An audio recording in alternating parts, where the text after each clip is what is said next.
Bruins got smoked again last night by a terrible team. Swayman looked good. He looked terrible. What the hell? The team looked terrible, and this is a bad team, by the way, that they lost to. Yep. Columbus blows. They blow. How does your best player, David Pastrnak, almost 18 minutes of ice time? You're on the power play like 6 times. How many shots do you have, McCone? You want to check the stat sheet? It's a big 0. How does that guy not get 1 shot in 3 periods of hockey? I don't know. I do not know. Is that on the coach? No. In fact, But the coach going to pay for it. I mean, that's the sad part of it. But he should, by the way. I guess. I've arrived at the point that, he can't make the players wake up. He can't go out there and shoot the puck himself. But at what point do you say you're not doing your job of getting the guys going? When your teams hit lulls, you do have to be the spark sometimes as head coach. And I think as much as we look at this team and say, yeah, listen, players deserve the blame, and we've said all along, you can't just blow up your roster as easily as you can fire your coach. And a lot of times coaches pay for their players not being able to pull it together. Well, also at some point, the coach does bear responsibility as well. It's not just about firing the coach to try and get a spark and get someone new in that gets the message through. At some point, it's also on the coach. And I feel like at some point you've got to say, yeah, you know what? He is part of the problem. Yeah, I get it. But like a week ago, you stand there post-game saying, well, I just knew in the third period that David Pastrnak was going to will this team to victory because he wasn't going to let us lose. So, like, you backed him a week ago, and then that didn't work. They lose 3 in a row. Now it's time you got to do something. I get it because that's what you do in that sport. Then at the end of the year, you figure out maybe you got to blow some guys out of here. I don't know. But you're only shot. You're not adding anything. You're not cutting anybody. You're not moving guys around. It's just like this is your team. The only thing to do is make a move at coach. Here's the problem, though. What? I don't think firing the coach is going to fix their issues. I agree 100%. And that should be the start, not the finish. Do they believe that, though? Like, do they? Maybe they actually believe that, Jesus, it's not Monty's fault. They might let it ride. I don't know. Jim Montgomery has pointed out the fact that the Bruins are still a playoff team right now.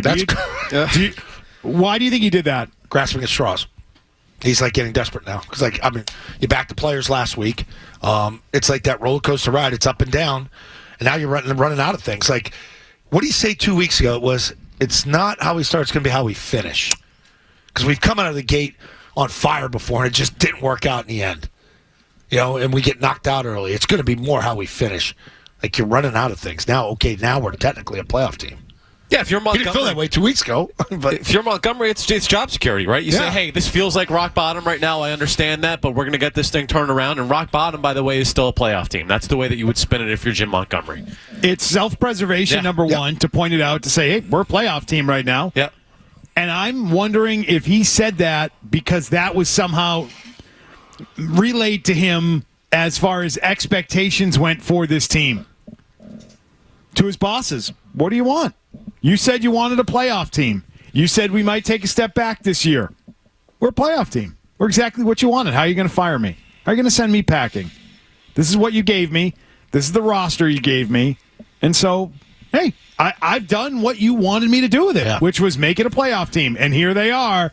Here's your playoff team, Donnie. Here's your playoff team, Cam. You're going to get some home dates. You're going to sell some French fries and jumbo home-cooked meatballs. They're good meatballs. All right. So what do you want? What do you want from me? A couple brewskis. That'll be good. You've left me a roster that's aging on one end. You've left me a roster that has had a culture that has kind of eroded over the last several seasons. And I've turned this mess into a playoff team. Look at them. They can get blown out. They're getting blown out kind of regularly, but I still got them in playoff position.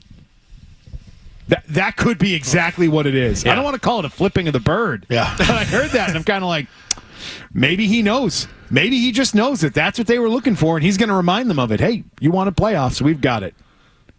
We can continue to be this and be a playoff team.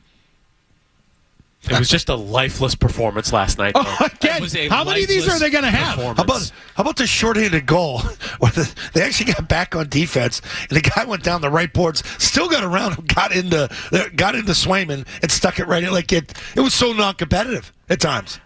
I don't have a lot of hope that a new head coach is going to fix it. I do believe they're going to need to make a change to the roster. And I don't know if they've got it in them.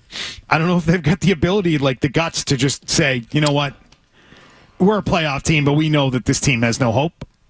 And we're gonna make changes that make it a better playoff team, that give this team a chance to win once they get in. So what is that? I don't know what that is exactly, but That's the question. But it's going to require moving someone that is considered a piece of the core. That's what it's going to require. It's going to require someone that's on a poster somewhere inside the building. Okay? It's going to require someone on the cover of the the team yearbook to move. That's what it's going to take. Unless you just want to be this middling team that never is willing to just go for it and make big roster moves, and you just want to treat every Bruin like they're here for life. If that's what you want to be, then this is what the results you're going to get. And my fear is that's exactly what they want to be. They like having Brad Marchand for his whole career. And Patrice, and I'm not saying I ever wanted Patrice Bergeron traded, but they like that. They like Krejci being here his whole career, and Bergeron, and Marchand. And the only guy we can think of that they ever really let walk out the door was Chara. That was it. It's the one guy. And that was surprising that they were willing to let him walk. And it turned out to be probably the right move. It was the right move. Yeah. It was. So that's what I think it comes down to. You can't be afraid of whatever someone becomes if you move them elsewhere. I'm with you, though. I'm expecting him to get fired. I don't think it's going to do anything. It might do a little something. Well, you get your quick spark, but then things sort of settle back down. I think it would really do something if they brought someone in from the outside. If they just elevate one of the guys on the bench, I don't think it's going to do a damn thing.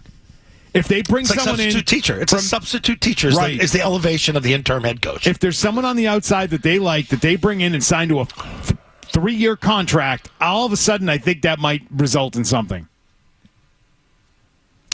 Yeah, like the internal elevation, I feel like works when you've got a hard ass of a coach, and now you kind of switch gears. But when Montgomery is a player's coach already, I don't know how much that internal hire changes the mix a little bit here.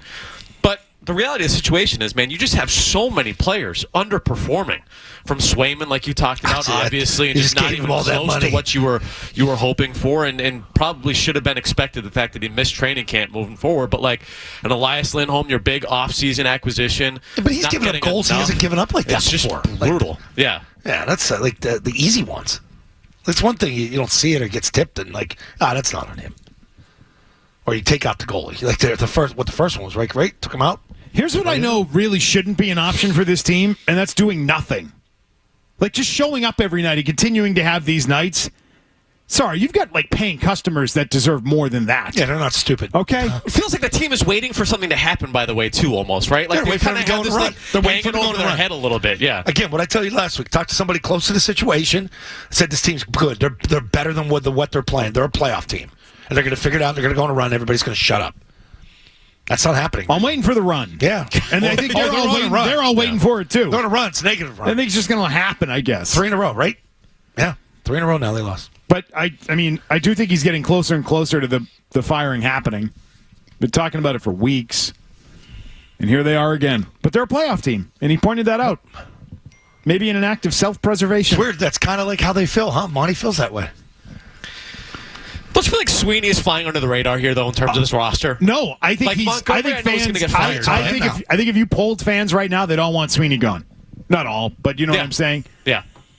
I mean, we did look at the Channel Market Research Survey and couldn't believe how well he did in that. But I think at this moment, there are plenty of fans, diehard fans, that say, what does this fix if you don't remove your GM? You're going to let your GM fire his third coach?